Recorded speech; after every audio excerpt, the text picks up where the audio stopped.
So, tell me about what was happening in Berlin when you went. Just like a quick recap of like The summer of 1989, and that's important. I was on tour as a ringer with the Philadelphia Youth Orchestra. They needed another strong member of the trombone section, so they paid my whole way. I got to go for free, and it was a tour of East and West Germany and Austria, which I would have paid for that. I took German all through junior high and high school, and been a student of history up to that point. I really wanted to see some of the places I'd been reading about and looking at on a map since I was a little kid. So very exciting. How old were you?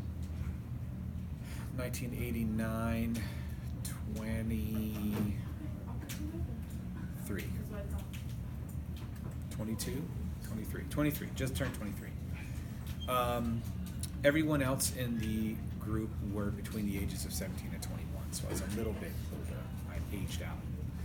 The orchestra conductor was Joe Primavera, who had been my college orchestra conductor, but had run the Philadelphia Youth Orchestra for a really long time. Even today, it's a premier youth orchestra in the country. They have toured South America, they've toured China, they've done all kinds of stuff. It's pretty amazing. So anyway, in the very end of June, July 1st or so, whatever, we fly and, did a bunch of concerts all over Germany. But on July 4th, we were in West Berlin.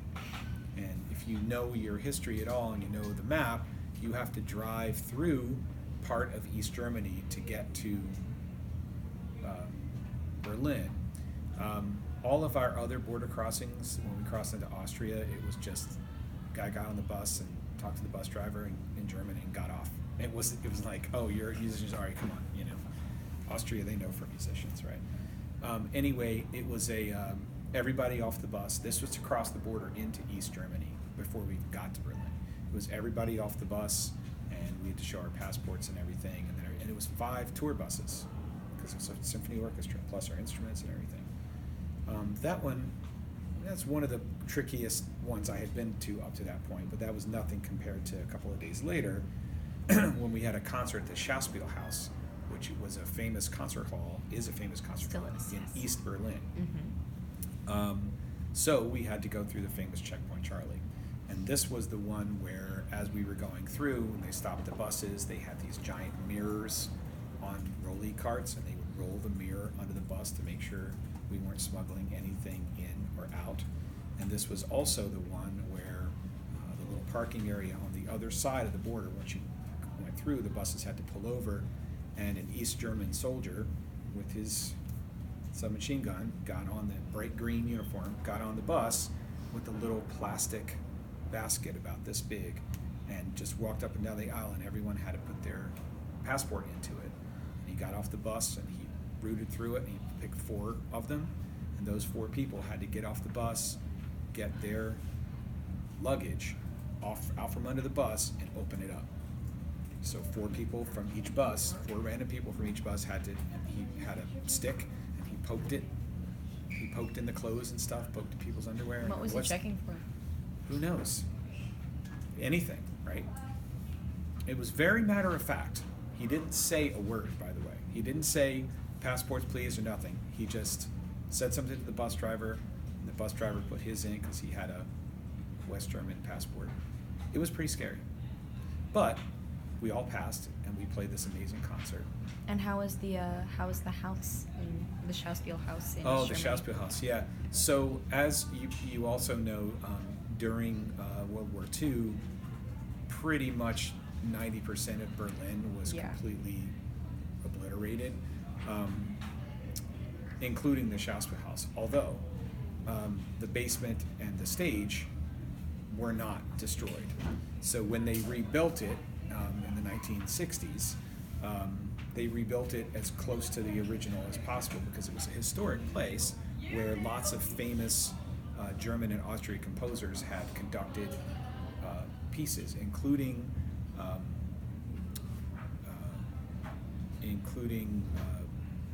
Hector Berlioz French composer. A story I've told many times is I remember when we, because we had sort of a, they don't call it a sound check in classical music, that's really what it was. You go into the hall and you play a little bit so that the conductor can kind of hear what it is if he wants to move some sections around to hear or whatever. It was a really beautiful concert hall. It wasn't very big, it was very beautiful. And I remember walking out onto stage to go to my spot, and the floorboards on the floor were, 2 feet wide. They haven't had trees that big in Germany since like the 18th century. So that was the original stage, and it was all kind of uneven, and it was just amazing. Up by the conductor spot, there was a bunch of divots in the ground because before conductors used batons, they would sometimes use a cane and pound on the floor with the cane. Has all these divots in it was, for a music historian, it was Goosebump City, right? Mm-hmm. When we actually played the concert, and this is going to sound like hyperbole, and it's not. This is really what happened. We got all set. We're in our tuxedos. There's a whole story about how the East Germans wouldn't let us play for free, so everyone in the orchestra had to get paid. So they gave us 25 German francs, and then they gave us an hour to walk around, and they had positioned some like vendors and stuff so that we could use our 25 francs. I remember my coins had tractors on them, and they were made out of aluminum too. Aluminum East German coins. I still have some. It's pretty amazing. Anyway, I bought what I thought was, it said Coca-Cola, but it wasn't Coca-Cola. This guy took like a paper cup and put some brown powder in it, and then took one of those old-time like Three Stooges seltzer bottles and went, here you go. I was like, Dankeschön. Anyway, I also bought some hand-painted playing cards, which I wish I knew where they were. But anyway, when it was time to play, the concert was at 7 or whatever, I don't know. It was July, and Germany's pretty far north, so it's broad daylight at 7 o'clock at night. At that time of year, the first place we went was way up north by the North Sea, and it was still light out at 10:30 at night. But anyway, we got ready to play, and it was about more than 5, less than 10 minutes before the concertmaster was going to come out and ask for the A. And here comes the conductor, and we're off playing, For context, what is asking for the A? Well, just like when the concertmaster comes out and stands at their seat, they gesture at the oboist, and the oboist gives a tuning pitch. So, and everyone goes brr, brr, brr, and checks, because everyone's of course in tune, but you got to check anyway. And then they sit down, and then there's a pause, and then the conductor comes out. Everyone stands up, everyone claps, whatever. He shakes the hand of the concertmaster or concertmistress. And then it's orchestra versus conductor. Here we go. But anyway, more than 5, less than 10 minutes before the concert, there wasn't a single person in the hall. And this is Schauspielhaus, not a single person. All of a sudden, both at the back, both doors open up, and people just flood in. They're not really talking, just the place just completely filled up in the most orderly, quiet, insane way I've ever seen. I was just, I'm in the back where I belong, and I'm kind of looking at this like, wow, whatever. And most everyone in the orchestra is like high school kids, college kids, right? It's a couple of us, little older college ringers or whatever. But it was completely amazing. They filled it up in like 4 minutes. They filled the whole hall.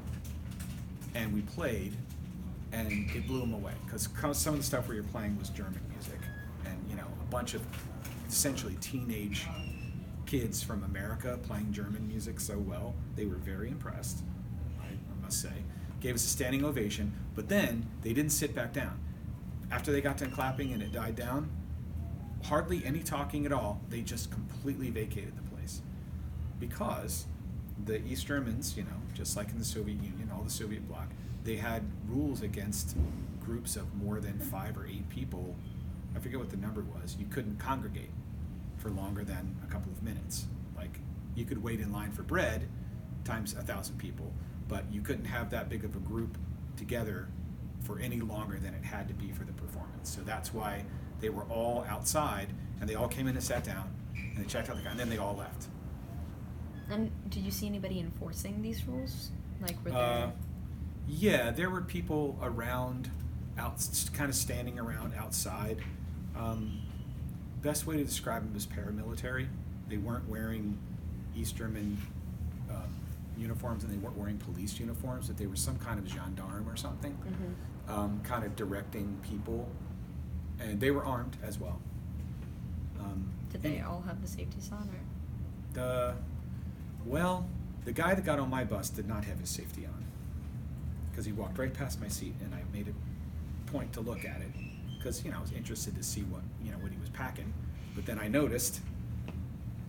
Anyway, that's a flashpoint of the Cold War. And then imagine my surprise. That was July of '89. July of 1989. Yeah, November 9th, 1989. People start jumping up on the wall, and the East German guards didn't shoot them.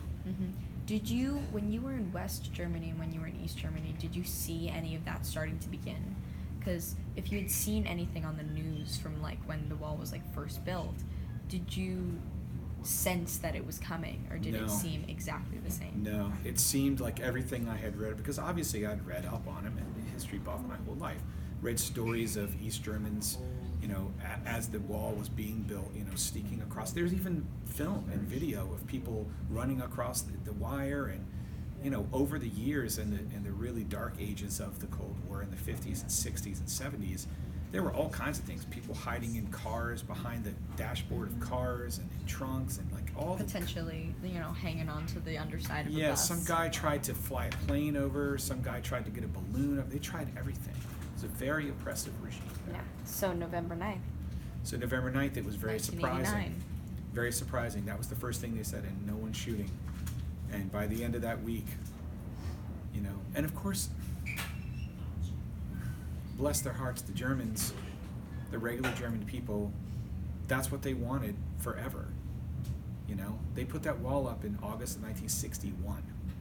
This is 1989. That's a really long time to be separated from your family or your people. It's a really long time to live under the boot heel of the Iron Curtain, Yeah. And so they're if that ever comes to Korea, you'll see. The regular Koreans are just like, why are we not one country? Can you imagine? Can you imagine if the South had won the Civil War? We'd be one country, or two countries rather, and people would be longing to be one country. Right. So. When did you get to go up to the wall on the West German side and see any Yeah. of the protest art and the graffiti? Yeah, absolutely. Yeah, I have a picture of myself right at the Brandenburg Gate, standing in front of the wall. I saw, a bunch of different sections of it. And, a fascinating thing was the graffiti was in a lot of languages. It wasn't just German, a lot of people. Internationally. Yeah, think about it. You make a symbol like that, it's going to attract people, particularly artists. Speaking of symbols like that, shall we fast forward 3-4 years? Yeah, so several years later, this would be December of 1992. Yep, December 92. So a little over 3 years later, as part of your induction in country, when you get assigned to South Korea in the U.S. military, one of the things, in addition to getting all your cold weather gear and getting your briefings about going into town and what to look out for and who to behave, all the kind of stuff they tell you, plus your shots and all your stuff when you get in country. One thing that they make everyone do is take the tour of Panmunjom, which is the village that is cuts the DMZ in half. And of course, that border went up even before the Berlin Wall. That went up not too long after World War II. Korean War, so about 1953. I think they pretty much had it together by 54. And there have been all kinds of deadly shenanigans along that ever since. Because again, it's a symbol, it's a flashpoint, it's a nexus of drama, if you will. So everyone has to take a tour. And it's actually really smart, Sometimes the military gets a rap of being just a bunch of dumb, soldiers and stuff. But They really, really aren't, and it's really amazing. And one of the really smart psychological things they do is if you're going to be in country, they want you to see with your very own eyes how very real what you do is, because again, it's a big peninsula, and guys that are working down in Busan or down in Jeju-do or something like that, they're really, really far away from that. Seoul is only a few a few kilometers, 20 kilometers, whatever it is, away from, it's not very far. So if you're stationed in Seoul, it's right there. So they make everyone take a tour so that you know why you're there. And again, some people coming in country are stationed right on the DMZ. Some people are stationed in Seoul. Some people, you get stationed all up and down the peninsula, right? Mm-hmm. But everyone has to take the tour. So within the first week of being there, I'm on a bus. We're going up to, and we get to walk around and stuff. And we got to go into the room where they have their talks, and there's a concrete kind of berm that runs across the middle of the room. That's the actual border. And when was the last time that room was used before you went to go in it? Before I was in it, sometime around 89 or 90, they were talking about a reunification of some families or something. It didn't happen, but they talked about it, and that's where they talked about it. Also, and of course, that's where talks happen. Yeah, that's where talks happen. Yep. That's where the ceasefire was signed, because the war's not over. It's essentially an armistice. But anyway, fascinatingly, in that room, there are little South Korean and North Korean flags on the table, and a story that the guard told us in Korean. It took me a little bit to figure it out what he was saying, because I couldn't believe it. I mean, I knew all the words that he was saying to me, but I just couldn't believe it. And I kept saying, Koreo, like, really? And he's like, oh, jump in. I was like, what? But one thing that held up the talks about 7 or 8 years before that was that they both brought their little flags to the table, and one of them, the North Carolina, I don't know which one it was, they made their flag, the little pedestal of it, a little bit taller than the other one, and they refused to talk because their flags had to be the same size. That's the level. That's the level that it goes to. Yeah. If it wasn't so deadly serious, it would be funny. Yeah, No, that's why I was trying not to laugh. Yeah. And I waited until you'd stop so I can edit it out. Yeah. One of the stories that they told us, which is fascinating, you can look this up, in 1978 or 79. So,